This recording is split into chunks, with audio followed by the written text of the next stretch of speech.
by for Wyoming Hookin Huntin Outdoors with your host, Drew Kirby. Hey, this is Luke Holmes. I am Morgan Wallen. I'm Riley Green. I'm Travis Denning. Hey, I'm Aaron Lewis. Hey, it's Luke Bryan. I'm Tim McGraw. What's up? This is Ian Munsick. Wyoming Hookin Huntin Outdoors. Welcome in, Wyoming Hookin Huntin Outdoors, and we're finally getting a little bit of spring. I jinxed it. We'll get a nasty stretch, but, you know, a nasty stretch is still a good stretch, Janet, to fish. That's right. You know, Drew, we talk a lot on this program about all the different kinds of fish that we have in Wyoming, particularly walleye and trout. But today I'd like to introduce yet another species that I think really adds to the diversity that we have in Wyoming, and that is catfish.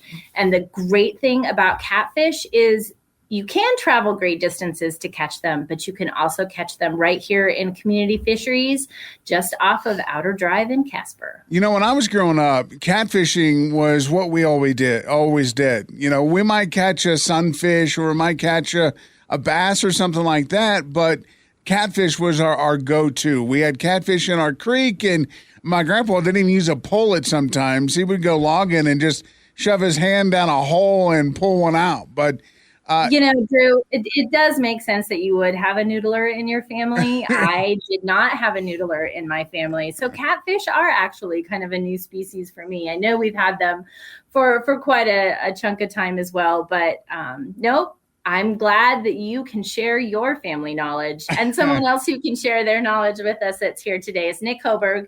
And he is one of our Casper Region fisheries biologists who works a ton with catfish. Nick, I know that everybody always talks about the trout, maybe even a kokanee and the walleye, but the catfish is a kind of a special breed of fish. Oh, yeah, I guess you could say that, Drew. They're a little bit unique in terms of the habitats they use and the ways that they find their food. So the techniques that you would use to catch a catfish and the places you would go in some cases are a little different certainly from kokanee, but even different from walleye. When we're thinking about catfish, where are we thinking to go fishing for the catfish around the Casper region? Yeah, like around the Casper region. So even just within the city of Casper, we maintain channel catfish fisheries at places like Bryan Stock Trail Pond, also known as Lake McKenzie. Yesness Pond gets stocked with them in the late summer, and I guess those are probably the two main places within Casper, within city. But then if you venture a little farther out, we stock the North Platte River downstream of Dave Johnston Power Plant with them. Then we also stock a large number in Glendale Reservoir every year, along with a couple other small ponds within the region. So I know that walleye stocking is something that may end up being a thing in the future. And how long will it take for catfish to really catch on here and not need stocked again? Or is it just kind of one of those species that you'll have to continue to keep doing that? Yeah, that's a really, really good question, actually. And it's one we've been working on over several years. So channel catfish are native to the North Platte drainage, and we're here, you know, prior to European contact. They eventually were extirpated, and we've been reintroducing them. So it's kind of it's a complicated issue, but we actually get the catfish that we stock from out-of-state trades, and they're a southern strain channel catfish that grow really well in Wyoming and survive well, but we haven't seen enough natural reproduction from them recently in Wyoming to feel confident that they are we don't really know, but it seems like they're going to need supplemental stocking into the future, at least as far as we know right now. Do they run into issues finding the food that they need? Because they are kind of bottom feeders, right? Yeah, they're sort of a bottom feeder. They're kind of just a generalist feeder. I mean, they'll even take a live minnow here and there if they happen upon it, if you were fishing with live bait. But a lot of times they do just kind of eat stuff they encounter, you know, on or near the bottom. But no, I don't think we have any indication that they have any forage limitation. The ones we sample are in really good condition. They're really plump and just seem to grow well and survive well. I think any any problem with them becoming self-sustaining has more to do with spawning and recruitment than, once we stock them in at like 4 or 5 inches long, they'll grow and live a long time and do really well.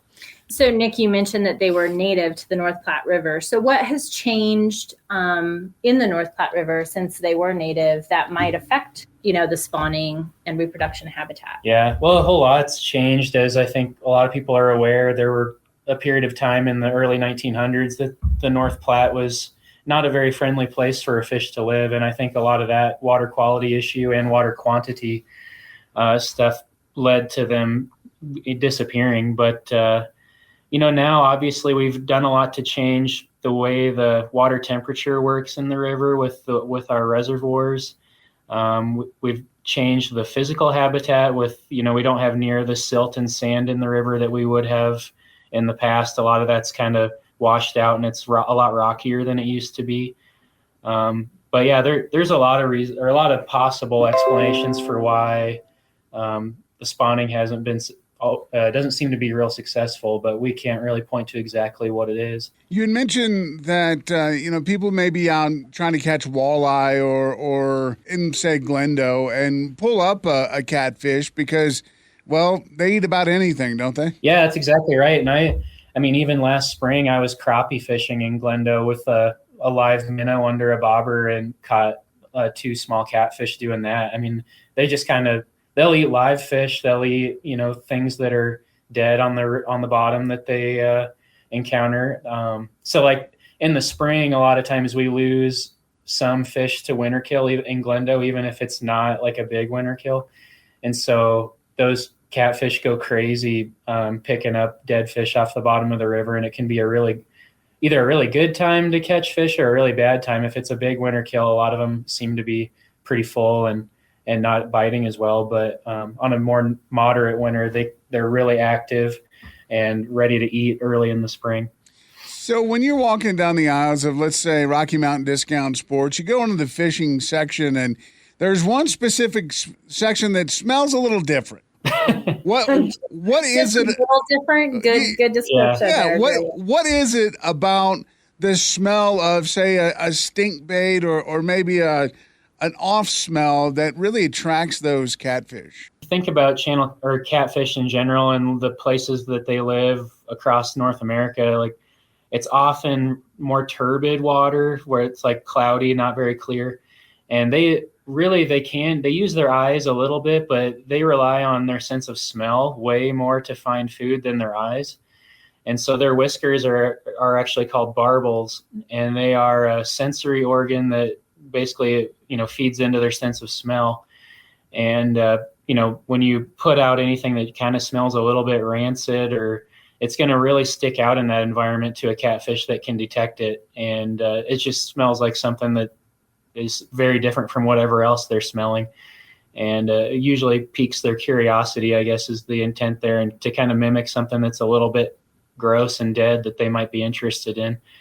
So that's it. It's really capitalizing on how much they use their sense of smell as opposed to their sight to find food.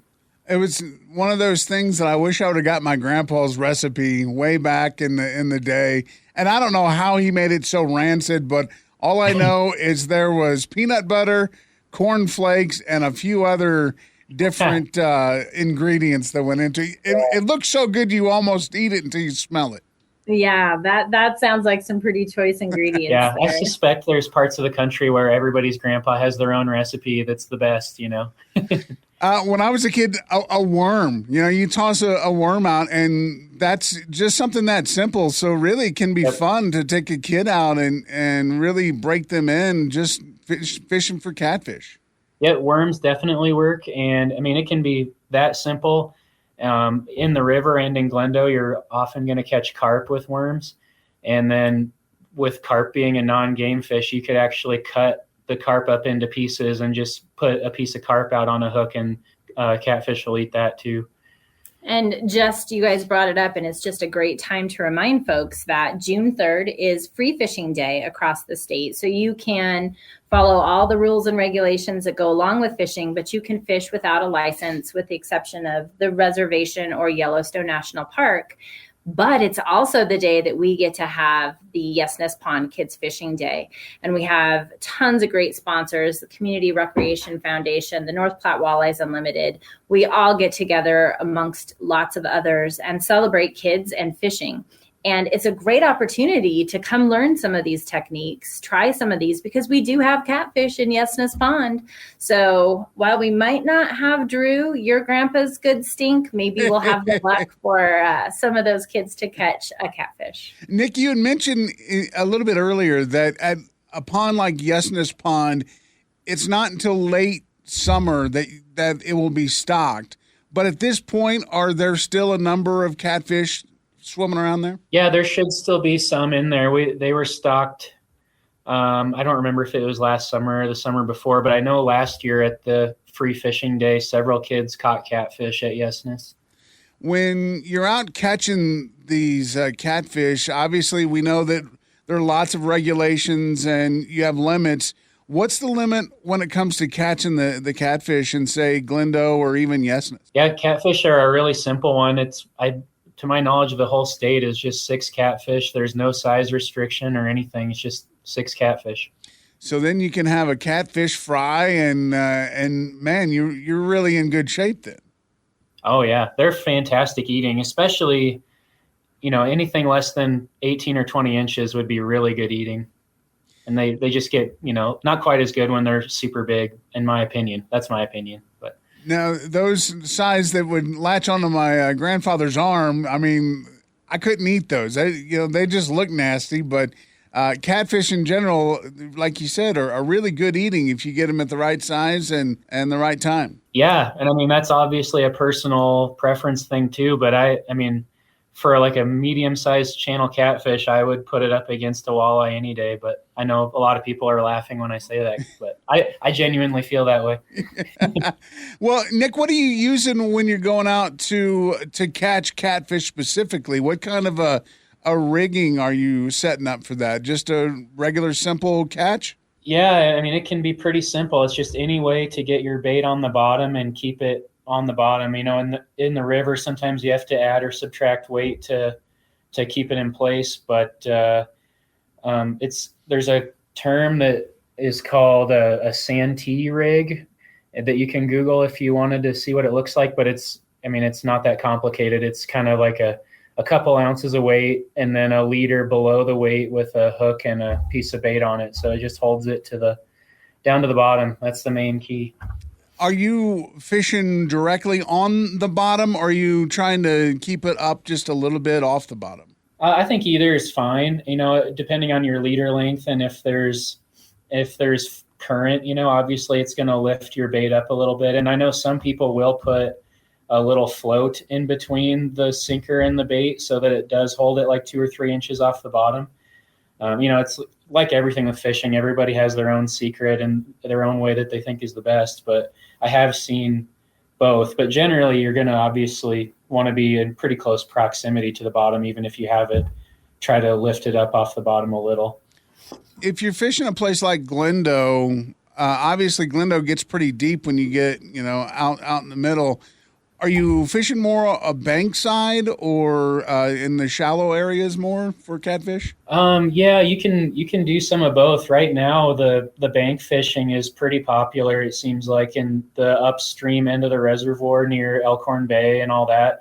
I think especially, if you could be there in the evenings, those fish cruise pretty shallow looking for food, and so you definitely don't need to be in super deep water.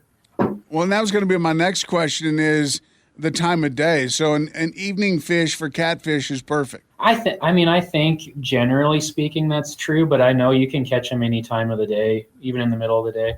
Awesome. Well, if you want more information on catfish, of course, wgfd.wild.gov is a great place to go and find all the different varieties of fish, because Wyoming doesn't have just walleye, trout, and salmon. There's a lot to choose from. So get out and check it out, and maybe head on into Rocky Mountain Discount Sports. We'll talk to Brian up next. It's Wyoming Hookin Huntin Outdoors. And we're back. It's Brian Woodward and Drew from Rocky Mountain Discount Sports. We're sitting here and talking fishing because Brian, the weather is to the point now where I believe all ice is gone and full-on fishing is rolling. It is fishing season for sure.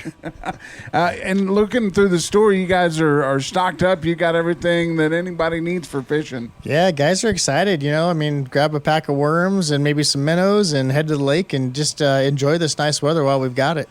Hopefully, we assume that this weather is going to stick around again, but you can't, put all your eggs in that that basket here in Wyoming. But we're looking pretty good, especially when we're looking camping, hunting, fishing, all that good stuff. Yeah, we had a little rain last week, and it was kind of nice, greened things up pretty well, and got some guys excited about mushroom hunting and whatever else they do. But now we're just let's enjoy the 3 months of summer that we get, and kind of work around those days of maybe some rainstorms and some high winds. So I was gone this past week and kind of took a trip back to the Midwest, and they've been hunting mushrooms there for 2 months because the weather had really sprouted up. And I know here there are some folks that have their honey holes, and they keep the mushrooms, their secret there, better than they do their fishing holes. It's right up there. This is top secret information, and so I almost think guys go out at night with headlamps just so nobody else will see them. Well, if you are going to go out and maybe put your hand at mushroom hunting or getting out and doing some hiking, Rocky Mountain Discount Sports is a good place to start to get all the products that you need to get out there. Yeah, we're just again talk about like layering up and making sure you got the right gear, because once you're on the lake or once you're out for your hike, you want to make sure that you've got what you need so you don't have to make a trip back to your truck. But guys that are hiking, they're definitely liking the camelbacks and maybe trekking poles and that kind of stuff. And we've got some really cool rain gear and some sun shirts and stuff from Striker Clothing that just came in this week. So that's pretty good looking stuff. And I think we're ready to just go out and enjoy some time. We've been cooped up too long. One of the great things about the apparel you were just talking about, the Striker, is a lot of that is SPF. So, you hate lathering up or spraying on you forget about it. But when you have these long sleeve shirts, you're keeping yourself safe from the sun. It's impressive, like just how well those shirts work. They're really lightweight. And you think because they're long sleeve or they have a hood that they're going to be heavy and they're going to be hot to wear, but really they're kind of cool. They're kind of self-cooling, and a lot of times you're wearing a baseball cap and your ears are exposed all day, and halfway through the day you're not going to re-lather up with the sunscreen, and putting that hoodie up and lightweight hoodie, and it really cuts the heat really well. So yeah, and one of the things that I've noticed with those is they breathe, and that's really important when you're out in the hot sun and making sure that you're all ready to go, and you don't want to be overheated at that point. Right. But if it's a cold day, you've got those things too to keep you warm. Yeah, no, it's important to be prepared, because a lot of times this time of year, those afternoons, we're going to start getting some thunderstorms kind of rolling through, and a lot of times they don't last very long, but you got to be kind of ready to put on a pair of bibs or whatever to break the wind and the rain. So get yourself a dry bag, throw it in the boat, throw it in the back of the truck, whatever you're going to do, have it with you. I was going through my wallet the other day and was looking at my fishing license, and my fishing license expires 6/10. So June 10th, and a lot of guys probably are really in that stage right now. But if my license expires 6/10, I can go ahead and update that now, can I? Yeah, if you go ahead and renew that license now, it'll renew from that 6/10. So you're not shorting yourself any days. You'll be good through 6/10 of 2024. Right. So it's always a good idea. Make sure you come by here, Rocky Mountain Discount Sports, and make sure that all of your licenses and your permits and everything, because, if you're going to go on any of the trails or anything like that, you got to have those. Yeah, and the other thing that we've noticed so far on the reservoirs is that Game and Fish has been out. They've been boarding boats. They've been looking for fire extinguishers and throw cushions and life jackets and all the safety equipment that you need. If you pick up minnows, make sure you have your minnow receipt with you. Make sure you have your license. But they're definitely on the water, and they're checking people out. So, well, now is a good time to come on by Rocky Mountain Discount Sports. Get yourself supplied up and ready to go for this summer, because I think we're going to have a good summer. We had a great wet winter, and now a great medium heat, lots of sun, fishing summer. right. It's Wyoming Hookin and Huntin Outdoors. It's Drew and Brian back, Rocky Mountain Discount Sports. And Brian, the Wyoming Walleye Stampede is this coming weekend. Glendo is rocking. I saw that all of the docks, except for maybe Indian, is. I think Elkhorn was pretty shallow, and Indian might not be in yet either. Yeah, so I think everything is rocking and rolling there. So I know the anglers will be rolling in this week to start, really practicing and kind of checking to see where the bite's at.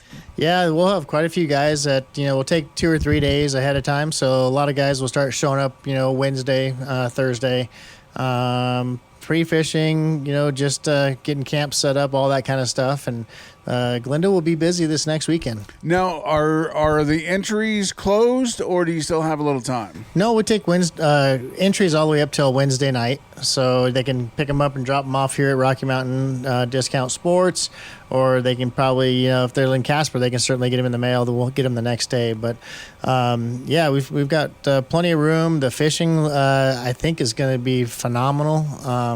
A lot of good fish, good quality fish have been caught already this spring, and with the water rising and warming up, I think it's really going to be a pretty dang good bite. You've gone down a couple of times and fished there, and I know that you've talked to some guys that have. Matter of fact, when there was still ice on, they were pulling 28-inch walleye out, at least at one point. So everything you've heard so far, the fish are big and coming out? I've heard a lot of just really good quality fish. I mean, I haven't really even talked to anybody that's caught a fish less than 15 at this point. So we're seeing a lot of 18 to 21, 22-inch fish. And definitely have heard, those stories of some 27, 28-inch fish, being caught. Most of those guys are releasing all those fish, so that's really nice, and protecting those big ones. But, it should be great. We were talking a little bit earlier about the levels that the lakes and reservoirs are at this point. And Glendo, I think, is at 71%. So there's good water there. And you were talking up, Pathfinder and some of those, they're starting to fill up too. Yeah, there's I use I guess I'm trying to think, it's the Bureau of Rec website. They actually have all the they've got basically a map of the state, and then you can click on each reservoir. And I think when we looked up there at Seminole, it was water was flowing in there at wasn't it 7,000? I think 7,000. Yeah. So they're putting a lot of water in Seminole right now, and then it's pretty much flowing straight through Cortez, and Pathfinder's getting about. It's coming out at Seminole about 2,700 anyways, and flowing down through the Platte at about 1,000. But by the time it gets down to Glendo, it's gaining speed and, going into Glendo at, 2,700. So the water's definitely, and the runoff's definitely coming. And it's going to make things interesting with the change in, water levels, water temperatures, might be some debris floating in the lake, so be cautious as you're going across the lake. But it's going to be an interesting year. I mean, I'm really hoping that those reservoirs get filled up and we don't screw up this water management system. Yeah, no kidding. We were talking that even up on Casper Mountain, there's still 2 to 3 feet of snow in some areas. So, I mean, we're going to have snow melt for at least another month. Yeah, we're going to start seeing Bates Creek and Deer Creek and some of the tributaries that come off of Casper Mountain and Laramie Peak. Those creeks are going to start flowing pretty hard. So a lot of that flows into the Platte system, and that's just going to make things muddy and make it pretty interesting. So when something comes, the water comes down like that, I know like Deer Creek, there's bass in that area that people like to fish. Is there any concern of those washing out into the Platte? And not concern, but opportunity, I guess, for people? Yeah, it's hard saying. I mean, it just depends on how fast this runoff comes. I mean, if they start, taking out some dikes and some of these, edges of some of these ponds, it's very possible that there could be some fish that get intermixed into the Platte system. But I think for the most part, we've seen this all before, and everything should be good, and kind of business as usual. So walleye, we know that we're gearing up for that, but then trout fishing, and you did some of that this week, where you went up to Thermopolis and went on the Wind River. Yeah, we floated the Wedding of the Waters down through town. Had a guide service up there that did a really good job, and we caught a lot of good quality fish. I always tell people, like, especially people that are traveling through, and even people that live here, if you haven't had the opportunity to take a float trip with one of our local guides on the Platte River, you're missing out, because these guys are experts at what they do. They're going to put you on fish. They're going to cater to what you need. If you want to do a half day float, or you want to try some wade fishing, tell them what you want and they'll figure it out for you. But the fishing right now is phenomenal. Guys are pretty cautious about fishing those reds, the spawning areas for those trout. But it is pretty fun when you're floating over them and you get to see all those trout just, scooting away and skating through that shallower water. It's pretty neat to see. But we did catch some quality fish, and I think, it's just going to get better throughout the summer. When you being a walleye fisherman and do a lot of walleye fishing, but you've also done fly fishing, is it hard to get back on the fly fishing path? It's anything that pulls your line's good. If we had better bass fishing, I think a lot of us would probably target some bass as well. But especially when you're in a drift boat and you're working with a guide, you're not looking at a river runs through it. You're not looking at these big 50, 60 yard casts or something crazy. The drift boats, the guide's going to keep you rowing at the same speed as the current, so that you're basically just setting your line in the water and setting hooks. So they know what they're doing, and it's fun. We had the Tough Man tournament last week for the North Platte walleyes, and I sat on the shoreline and waited for boats to come in, and I watched quite a few people catch fish right off the shore at Okie Beach just with a worm and a marshmallow. So wow, yeah, there's people that it's just good to get out and have some fun. Well, going back to the Tough Man, how was the turnout and the fish there? The turnout was pretty good. I think there was 37 boats, 102 anglers total. Little disappointing that there was only 9 walleyes caught. Wow. There might have been a couple smaller ones caught, and that the guys just didn't measure in or whatnot. But I think Game and Fish has done a pretty good job of managing the walleyes in Alcova. There was a couple. The biggest walleye was only 21 inches, I think. And usually we see, 26, 20. I take that back. I think there was a 24-inch walleye. But there was 2 trout that were caught that were bigger than that walleye. There was a 25 and a 25.5-inch brown that was caught. And those were just gorgeous-looking trout. So it was a successful tournament to really start tournament season. That's the one that kind of kicks it off on open water anyway. And then you got this coming weekend, and then your next Stampede is 2 weeks after? 3, June 3rd and 4th. June 3rd and 4th, and that's to Glendo. Yep. And then you're up at Pathfinder, right? No, go to Seminole after that in July. I think middle of July, and then our championship for the top 60 teams will be at Boysen Reservoir in August. Did you get a chance to look at Boysen, what it's looking like right now? They've dropped a lot of water out of there. They've got a lot of water, a lot of runoff anticipated for that reservoir. So it looks low now. I think it's down 15 feet or something like that. So a lot of areas that, especially on the Tough Creek side of Boysen Reservoir, you really need to be cautious. There's a lot of big points that come out, little sand points and some islands and that kind of stuff that are just barely under the surface. So if you're running that Tough Creek side, pay attention to what you're doing. And if you don't have a lake master or a chart for that lake, it'd be wise to have one, because that actually is mapped out pretty good, and it'll keep you out of some trouble. Well, definitely worth it. And, get over there and check all these open water lakes out. It's going to be a good summer. Make sure you check it all out and come into Rocky Mountain Discount Sports to get your day and trip started. It's Wyoming Hookin and Huntin Outdoors. Welcome at Wyoming Hookin and Huntin Outdoors, and we are full on in the hunting and fishing mecca of the United States. Obviously, everybody wants to come here and fish. Luckily, it's in our backyard, and as we just talked to Brian, lots of fishing is already underway, and the Stampede is this week.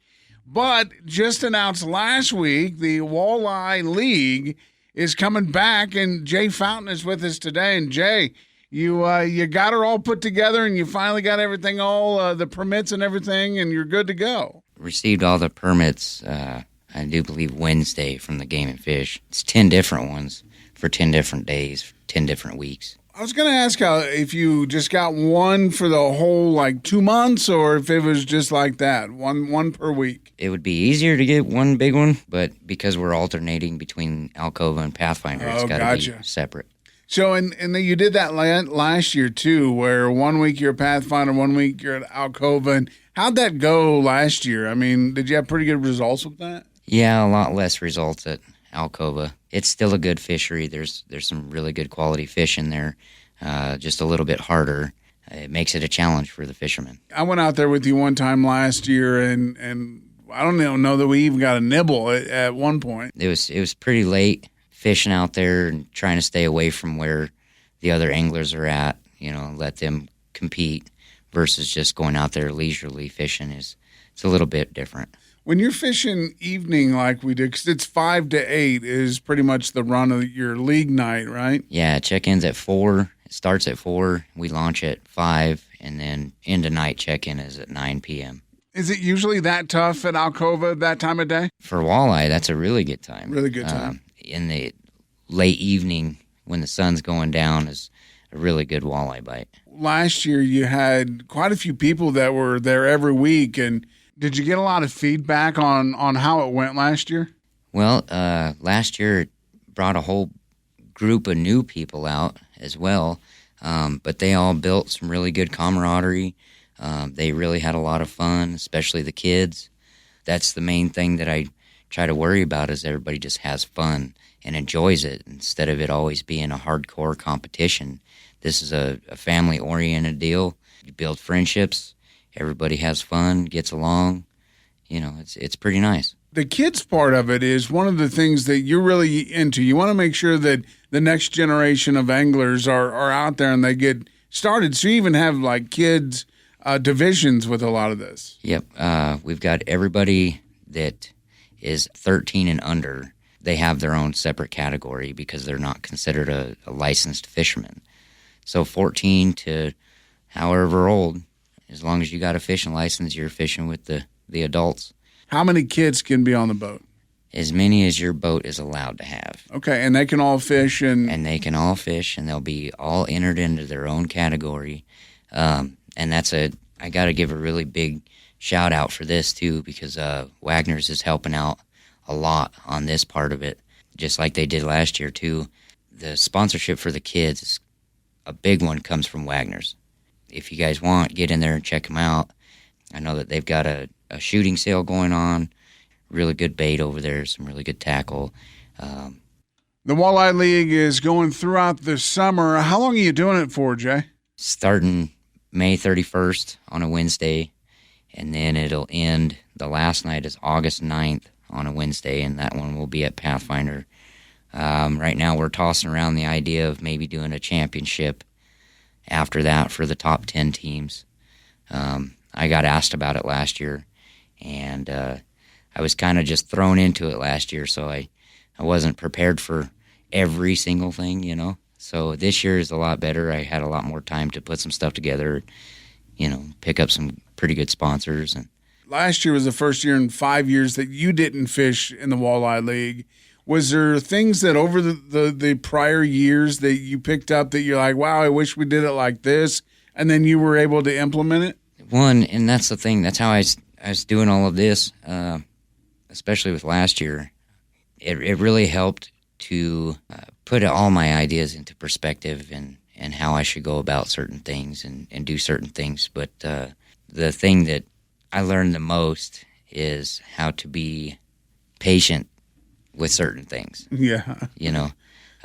Running a walleye tournament it's pretty nerve-wracking.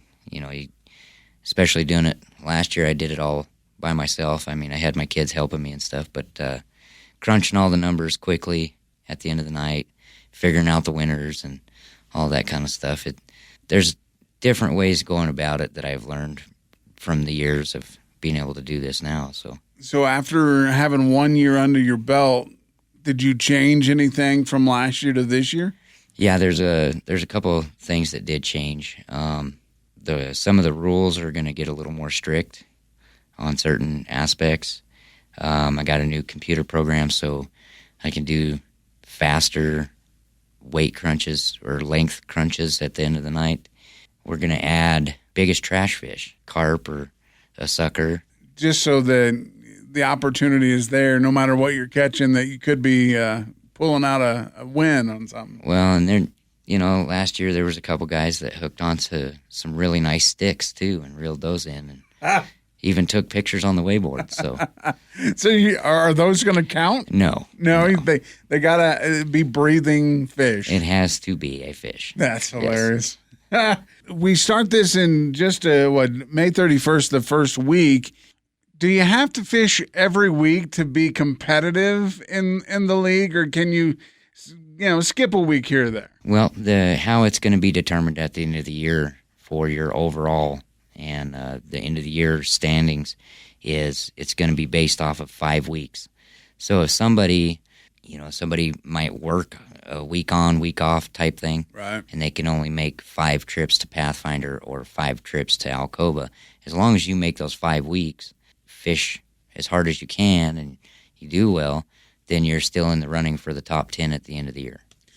So if someone is only there a few weeks of the 10 weeks, how do you figure up the end total? Is it weight? Is it measurements?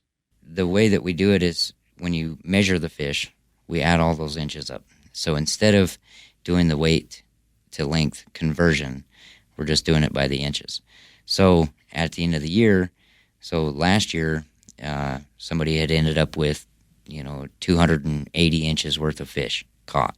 It just, it's a faster, easier way to keep track of all of that instead of converting everything. And that's going off of being just me doing all the stuff at the end of the night. Right. Is it a limit of 5 fish at the end, or? Your top 5 fish, your 5 biggest fish. And that's kind of one of the things, too, with it being at Pathfinder and Alcova. Like, you could have a bad week at Alcova, but then bounce right back next week at Pathfinder. Yep. So what all do people have to do to get involved? Do they need to pre-register, or? There's no pre-register required. There's no membership to this one. So it's open to anybody and everybody. There is a one-time $20 fee for that boat. So if you guys are, 3 person to a boat, 3 licensed person to a boat, the children under 13, they're not considered another licensed angler on that boat. So you come out, you do the one-time $20 boat registration for the tournament, and you're good for the rest of the year. That just ensures the hog trough boards that we use. And then it's a nightly fee, right? Yeah, there is a nightly fee, and that goes into the pot for the overall payout at the end of the night. How much does it cost to come out and fish for a night? $15. $15 a person, and you can have max 3 licensed fishermen? Yep. So really, I mean, it ends up being a fairly cheap night of entertainment, really. Yeah, and it's usually got a really good payout, depending on how many people show up. All right. Well, where can people find more information? I know you have a Facebook page. Yeah, so there's a couple different places that you're going to be able to find the flyer and a copy of the rules. The Facebook page, it's just Wyoming Hunters and Fishermen Walleye League, and then on the actual Wyoming Hunters and Fishermen page, just jump on Facebook. So, yeah, and that's probably the easiest. It's Wyoming Hunters and Fishermen Walleye League is your main page for the league. So it's easy to find that, and people can post their pics up and all that stuff. Oh, yeah. You guys can ask questions. You can post pictures, make new friends on there. It's a really, really good community spot, basically. I mean, it's just, you can share whatever you want on there. Okay. Just be respectful. All right, Jay, thanks again, and we'll look forward to hearing more about May 31st when it all kicks off in the Walleye League. All righty. I hope to see everybody out there. Wyoming Hookin and Huntin Outdoors with Drew Kirby. If you have a question, want to make a comment, or have an idea for a show topic, message us on the My Country mobile app. Wyoming Hookin and Huntin Outdoors.